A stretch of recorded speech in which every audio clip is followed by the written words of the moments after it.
A single knock at the door, not the rhythmic tapping of an invited guest, not the pattern of thumps to get a homeowner's attention.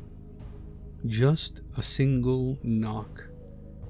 Assuming it to be a noise of nature, especially considering that the time was 11 p.m., I left it. I live alone and expected no visitors that night. But then it came again. The second, yet still painfully single, knock. To call it a knock is to exaggerate. This was a bang, not a gentle ask to be allowed in, but a demand for attention. I glanced out the window, seeing nothing. Yet, even as I looked at the empty pavement in front of my house, I heard it for a third time. The same sound, confidently coming from my front door and echoing through my home. Curious of a blind spot for my view, I went up to the source of the sound and looked right through the peephole. My eyes saw nothing, yet my ears disagreed, as a thud occurred that was so loud I could feel it emanating through the door. Expecting a bat or other creature to be somehow stuck, I opened the door to investigate. If this noise had continued, I knew I wouldn't be able to sleep. This still rang true as fact, but not because of the noise. I couldn't sleep that night because of what I saw. Standing outside in a place that had been void of anything just moments ago was now a gray figure. It was humanoid, but a far stretch away from human. I can only describe its features as empty. No soul behind them, a vessel that could move and imitate life, but was in no way alive. It had no eyes, and yet I felt it staring right through me as I froze in fear. Its thin posture was only slightly taller than me. As weak as it looked, I knew that it would be a bad idea to mess with it. Slits all over its skin opened, as thick blood began to ooze from these new wounds. From each one a chain shot out, burying themselves into the ground. A mouth, which I had not noticed before, opened. Its teeth were many. It let out a shriek as it grew taller. The rusted chains creaked and clanged as the figure struggled. They were pulling it down. It did not struggle by attempting to get away.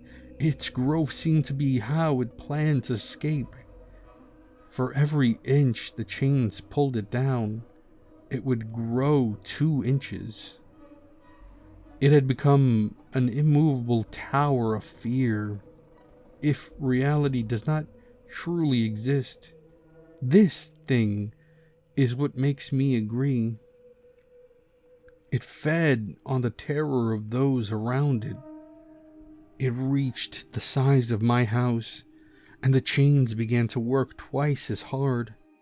The figure became stiffer as moving became more difficult. It sunk into the ground, continuing its cry. The screams are etched into my brain.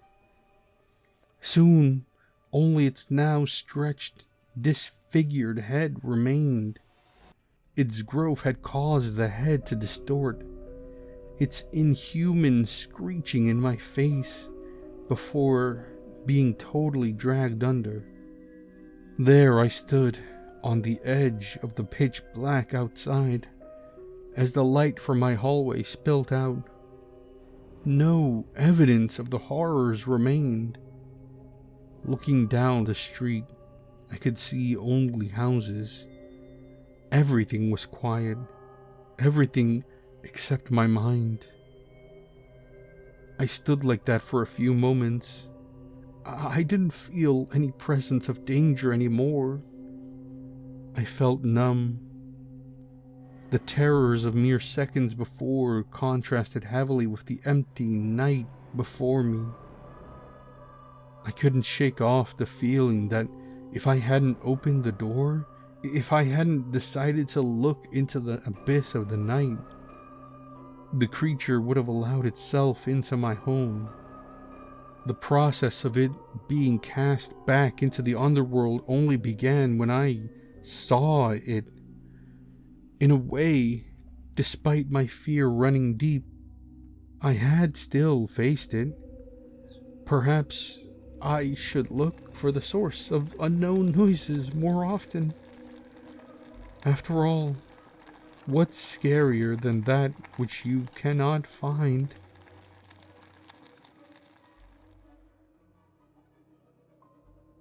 The first time they fell, I thought something had died up there. I should have just left them there. Maybe nothing would have happened. I need to tell this to someone. I think I'm going crazy. I moved into my dad's house less than a month ago. The drive there was as boring as the town itself. He had to live more than half an hour away from anything. I still remember the town sign. Welcome to Brackenville. Hope you like fishing. I wish I'd never read it. After hours of driving, I finally arrived at my new, permanent home. A wooden structure that looked like it was trying as hard as it could to be habitable.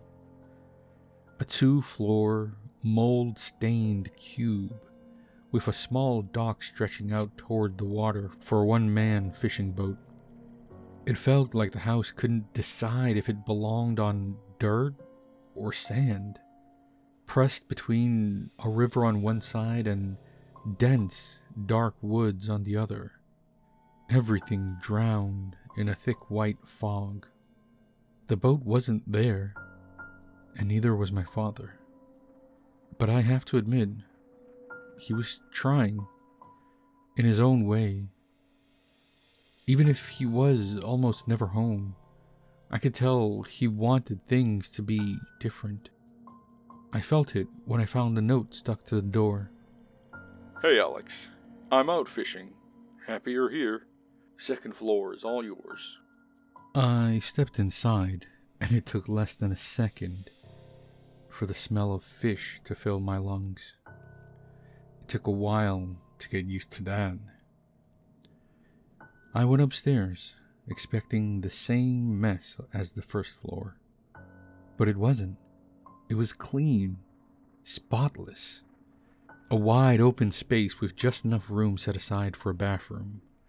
Already furnished, like it had been prepared years ago. Like a small chair in front of a television, and an old console hooked up to it. My heart sank when I realized he had been waiting for me to come for a long time. I wish I'd known. The first nights were the hardest.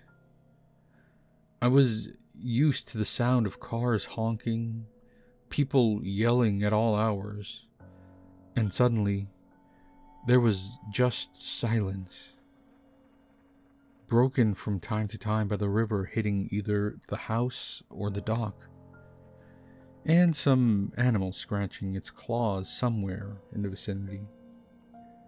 The worst sound was the pecking. Slow, heavy. I should have been grateful for how quiet it was. One morning, after eating breakfast with my dad and helping him fill his boat with nets and crates, I tripped on a loose rock and slammed into the side of the house. I barely registered the pain before something gave way above me. A soft sound, like something collapsing. Then, feathers. Dozens at first, then hundreds, thick, black, and heavy enough to knock the air out of me as they came down. After cleaning and bandaging each cut I got from those sharp feathers, I started collecting them to put them in the trash. That was when I noticed another one still on the roof. I searched everywhere for a way to get up there, finally finding it outside of the window in my bathroom. A small metal ladder, all covered in rust. I climbed it and found the almost flat roof completely covered in the same black feathers. I picked them up and cleaned the roof. I don't know why. That evening, I asked my old man why he never cleaned the roof, telling him it was completely buried in feathers. But he just said, "Why would I? I never go up there. Also, black feathers? Like from crows? Or ravens? There isn't any of those around here. The cats scared them away a long time ago." That was all I could think about that night. I'd never seen cats for the entire time I've been here. Didn't even hear a faint mewing in the distance. All I could hear was the scratching and the pecking. Slow, heavy, and never coming from the same place twice. A couple of days later, I checked the roof again, and it was once again covered in feathers. I cleaned them. The next morning, the roof was covered again. I asked him if he had ever seen something moving on the roof when he comes back from fishing. "I don't think so, but it's not really easy to see on the roof with the fog and the darkness." I felt dumb wasting his time with my strange obsession. So I decided I had to see it happen. I cleaned the roof once more and placed down a chair and a heater, planning to stay up all night to catch whatever was placing those feathers down. As the moon came out, the river was the only thing making noise. No scratching, no pecking, just silence. Then a single peck came from behind me. I turned. Nothing. Then again. Still nothing. The scratching followed, louder than usual, just out of sight. I could feel it getting closer each second, until I felt it on my neck. Small claws for a short but infinite second. Then silence. I thought it was gone. I thought I'd scared it away. But not long after, I heard it. "Sleep." My body shut down before I could even react. I didn't try to run. I didn't even think to. 1 second I was standing. The next, I was on the ground. The last thing I saw was a thin blue edge in the dark. Too faint to make out, but close. Too close. I woke up right where I fell, still on the roof. But I wasn't buried in feathers. They were arranged all around me, but none touched me. I ran down and searched everywhere for my dad, but he had already left for work. I stood still on the dock for hours. Water kept striking my legs, but that sensation was better than what I felt that night. The more I waited, the worse I felt. What would he have thought of me? Something attacked me, and I ran. I didn't even try to fight back. he would have never surrendered. I couldn't just leave it like that. I went back on the roof and cleaned it once more. Then I took some duct tape and fixed an old camera in place on the roof, recording every moment. I needed to know what was up there, and clearly it was too smart to just get caught by me in person. In the morning, I recovered the camera from under all the feathers, hooked it up to my laptop, and watched the footage. One moment, the whole roof was visible. The next, the lens was covered in feathers. Not falling, already there. As always, I saw nothing. Just feathers. I turned up the volume. At first, just wind. Then something else. Low. Close. We saw you first. I shoved my laptop away and stayed seated, looking straight out of a window, my eyes filling with tears. I couldn't think straight, and then a heavy thump came from the roof. I never heard anything during the day.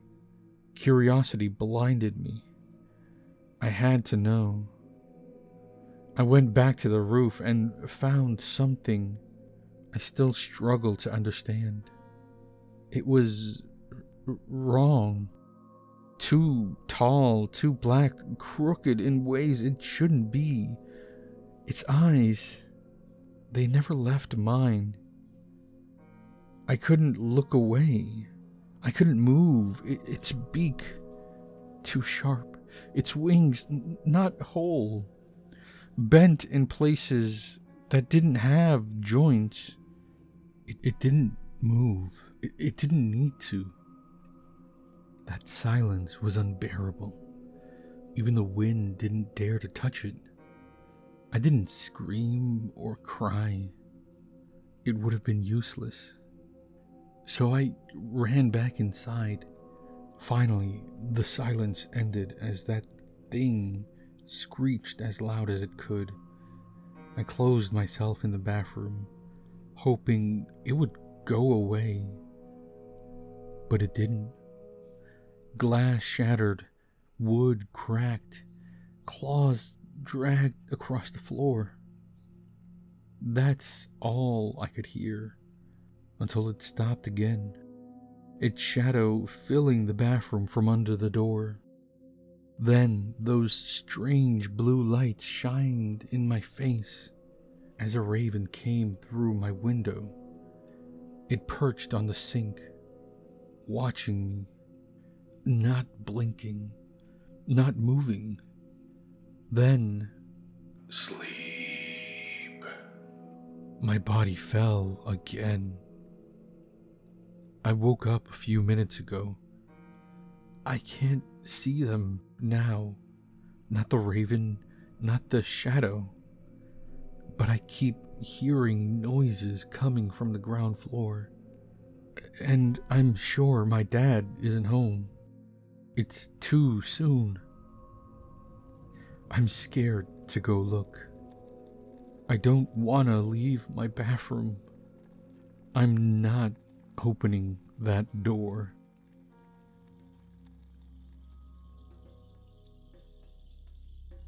I didn't think I was the kind of person who could get lucky anymore. That's dramatic, I know, but last year was one of those stretches where everything that could wobble did. My job cut my hours, my girlfriend cheated and left. I burned through what little savings I had pretending things were temporary. They weren't. By the time I started looking for a new place, I was down to a duffel bag, a mattress topper, and a laptop with a cracked hinge. That's when I found the listing. It was posted in a small housing group for our town. One of those upscale rural places that pretends it isn't rural. Think boutique coffee shops next to feed stores, expensive apartments surrounded by empty fields, people with money who don't want noise. The ad was simple. Room for rent, clean, quiet, no drama. $300 flat, utilities included. $300 for a one-bedroom share in that building was insane. Studios there went for triple that. I assumed it was fake, but I messaged anyway. He replied within 10 minutes. His name was Daniel.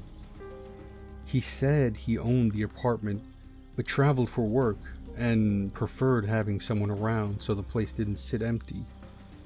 Said he liked structure. Said he'd had bad roommate experiences before, but was willing to try again. We met that same night at a brewery downtown. He didn't look like a scammer. Mid-30s, clean cut, soft-spoken. The kind of guy who folds his napkin instead of crumpling it. He asked normal questions. Work, hobbies, how long I plan to stay. When I asked why rent was so cheap, he shrugged. Peace of mind, he said. Money isn't the issue. Stability is. I should have thought that was strange. I didn't. The apartment was nicer than anywhere I'd lived before. Top floor, vaulted ceilings, quiet hallway, neutral colors. Everything staged like a model unit. The first thing I noticed were the walls. Several sections in the hallway had slightly different paint textures. You wouldn't see it unless you were looking. The patches were neat, professional, but they were there. Pipe burst last year, Daniel explained when he saw me glancing at it. Insurance nightmare. Had to redo some drywall. He said it casually, like he'd rehearsed it. Then he went over the rules. He called them house boundaries. 1. No guests ever. 2. Don't tamper with the walls or utility closet. 3. Text if staying out past midnight. 4. Keep the place clean. He meant spotless. 5. No pets. 6. If I smelled anything strange, it was probably the plumbing. Don't try to fix it myself. They weren't insane, just strict. I needed cheap rent more than I needed freedom, so I agreed. Living with Daniel was calm, to say the least. He was tidy, predictable, almost quiet to the point of invisibility. Some days I barely heard him. He worked from home, consulting, whatever that meant. His office door stayed closed most of the time. He never had visitors, never got personal mail beyond generic envelopes. No old photos anywheres. No old photos anywhere. Just abstract art prints you buy in sets. The fridge was organized like a diagram. Labels forward, expiration dates visible. If something ran low, it was replaced immediately. Sometimes I'd notice brands change, like the milk would be a different company than the one from the week before. I assumed he shopped sales. He vacuumed twice a week. He wiped the baseboards. He cleaned the walls. Actually, that's not true. He wiped the walls. Specifically, he would be diligent on the patched sections. That part stuck with me later.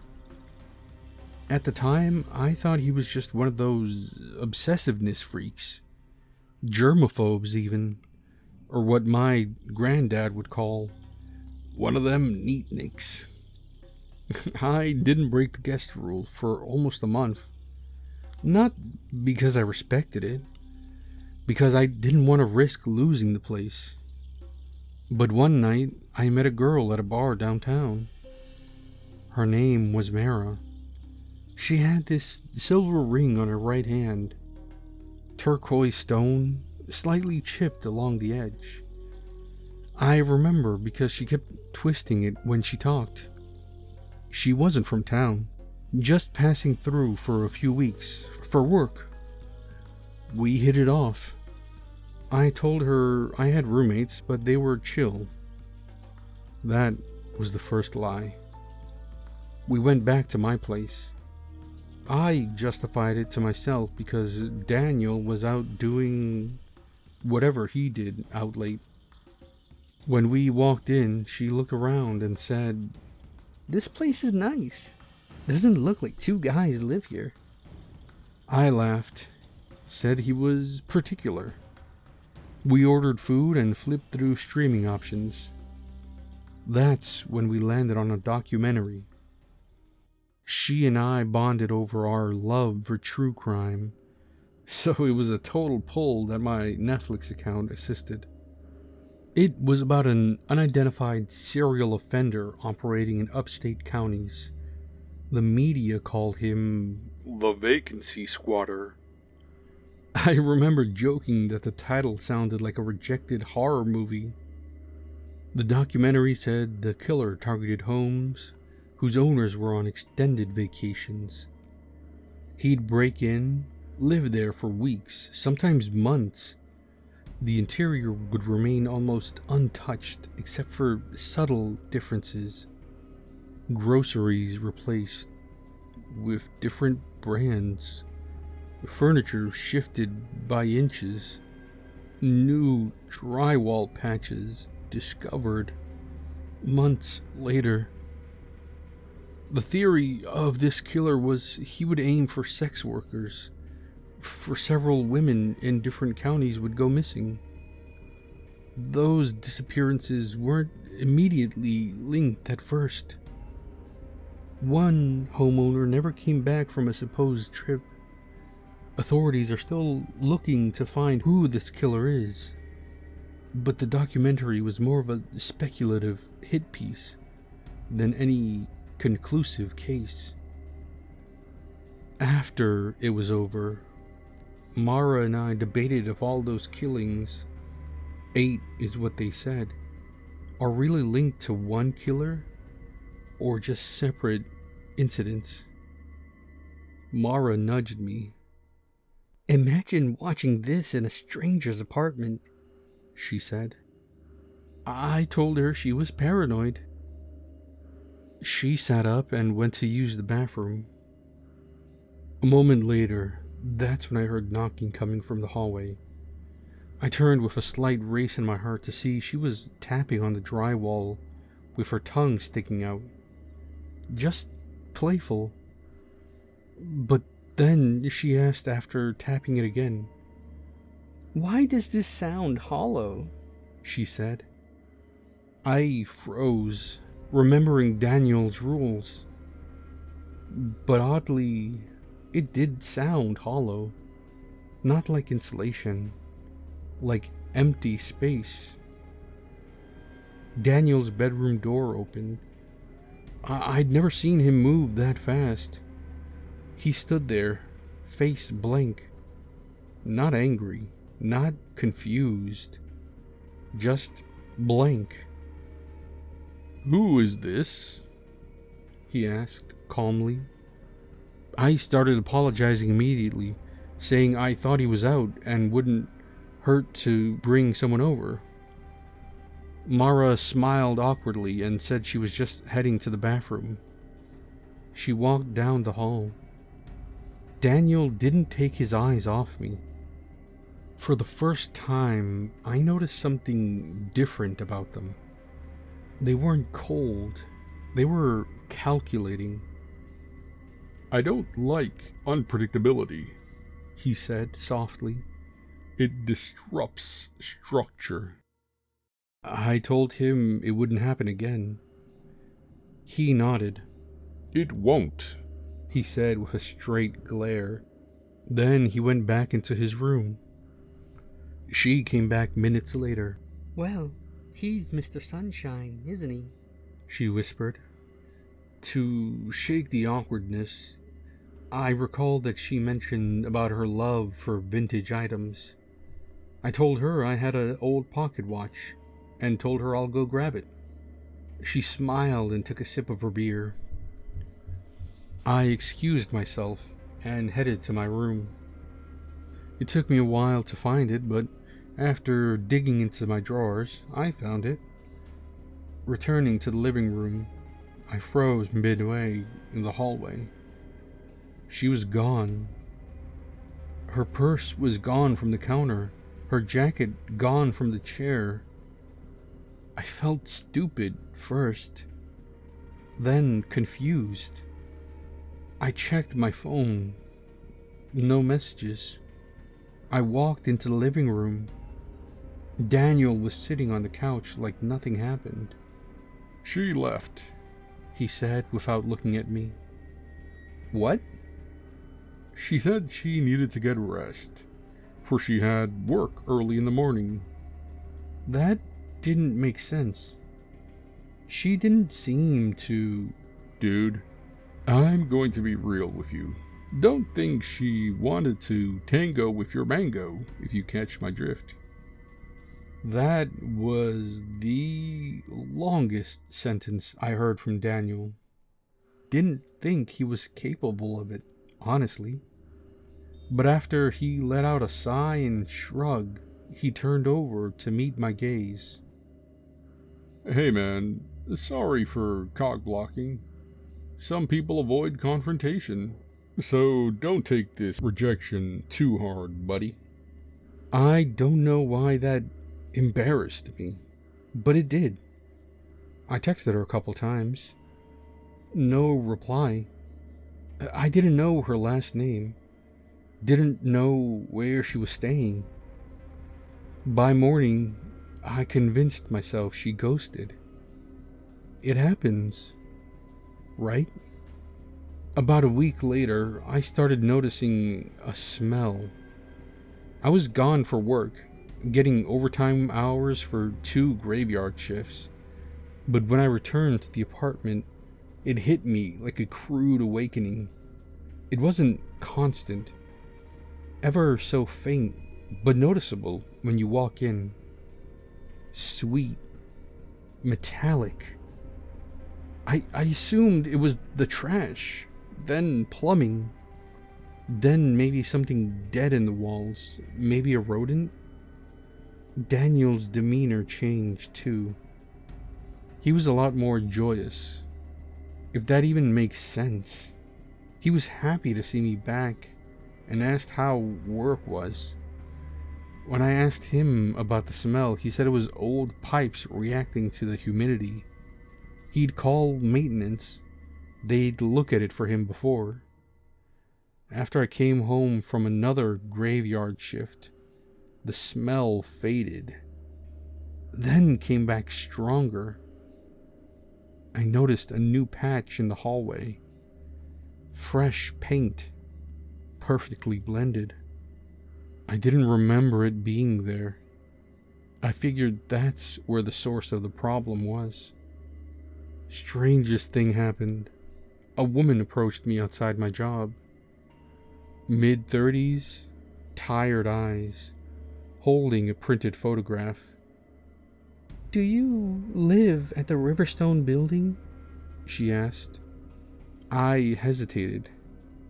Sure, I remarked in a tired tone but hesitant. She showed me the photo. A man who looked like Daniel, but heavier, slightly older. This is my brother, she said. Have you seen him? I told her I lived with Daniel. She went pale. My brother's name is Daniel. I laughed nervously. Yeah, my roommate too. She stared at me. My brother hasn't answered his phone in 2 months. Something in my stomach shifted.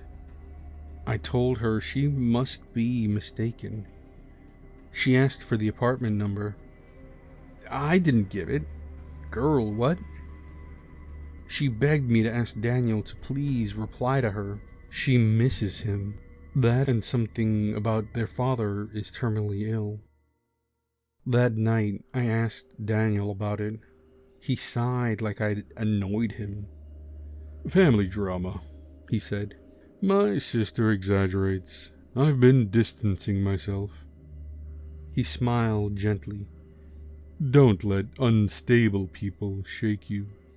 I wanted to believe him, so I did. The smell got worse after that. Thicker, lingering. Daniel started burning candles, cleaning more aggressively. Then, one morning, he told me he was going to visit family out of state. He packed light, left quietly during the night. He didn't come back. A week passed, another went. Rent was coming, and I texted him if he was coming back or he had left his half for me to pay the rent for the month. Then 3. The smell didn't fade. It grew. I called my friend and told him about my situation, how I suspect that my roommate just left me to rot. Asked if I could crash for a while, for the smell was getting to me. Between the sister showing up and Daniel disappearing, something felt incredibly off. I started packing. While pulling my bed frame away from the wall, I dropped my phone. It slid under a loose floorboard. I knelt down to retrieve it. The board lifted too easily. Underneath was plastic sheeting, duct tape, and a small object caught in the corner. Silver, turquoise stone, chipped along the edge. Fuck. My hands went cold. My ears started ringing, not loud, just a thin, steady tone like pressure building behind my eyes. I didn't think. I stood up too fast and hit my head on the edge of the bed frame. I barely felt it. I turned toward the wall behind my bed. I don't know what I expected. Blood, stains, something obvious. Instead, it looked normal. Too normal. The paint was smooth, slightly glossier than the rest of the room, but only if you were looking for it. I stepped closer, pressed my knuckles against it. It didn't thud like drywall packed with insulation. It echoed, hollow. I pressed harder. The smell hit immediately. Not overwhelming, not like rot in the open air. It was thick, sweet, metallic, close, right there, behind where my head had rested every night for the past month. I staggered back and gagged. My head was still clenched around the ring. I ran out and to the utility closet, which smelled faintly of cleaner and something older beneath it. Metallic. Damp. Shelves lined the back wall. Neatly arranged bottles of bleach, contractor-grade trash bags, replacement light fixtures, still in packaging. But lower down, tucked behind a plastic storage bin, were tools that didn't match the rest of the apartment. A hacksaw, a rubber mallet, a short-handled sledge, heavy-duty shears. None of them dusty, none of them old. I don't know what made me carry the hammer back to my room.